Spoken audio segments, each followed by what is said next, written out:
Vous êtes venu pour faire une adoption? C'est ça, pour voir Paco. Je vais vous chercher le fauve.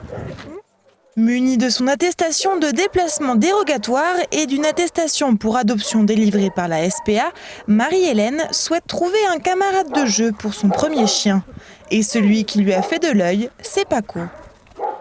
Le confinement avait fait naître de nombreuses appréhensions dans les refuges. Abandon en hausse, adoption en baisse. Mais après un mois presque à l'arrêt, elles ont pu redémarrer au compte-gouttes via une toute nouvelle procédure. Tous nos chiens sont sur le site, donc avec un descriptif aussi détaillé que possible. Donc les personnes intéressées remplissent via Internet une demande d'adoption. S'il y a des demandes qui me paraissent intéressantes et qui pourraient convenir pour le chien, je prends donc rendez-vous avec les personnes en leur demandant de venir à une heure bien précise. En 2 mois, une quinzaine de chiens ont pu trouver une nouvelle famille à Colmar. C'est 2 fois moins qu'à l'accoutumée. La situation n'a pourtant pas découragé Marie-Hélène.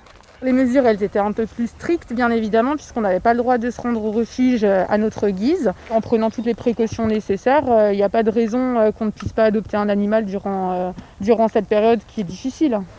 Une quarantaine de chiens restent à l'adoption à la SPA de Colmar.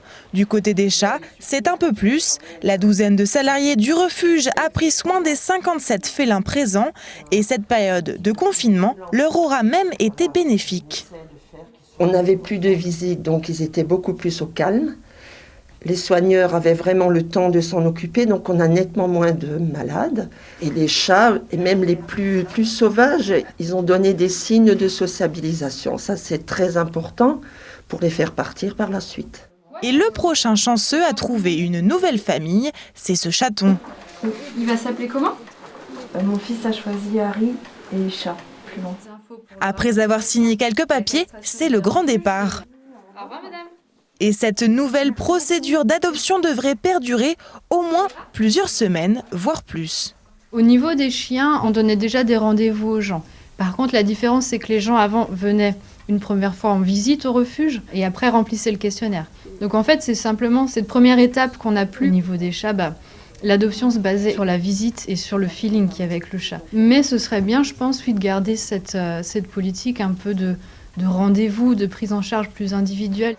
Une chose est sûre, à partir de lundi, le refuge restera fermé et les visites se feront toujours sur rendez-vous.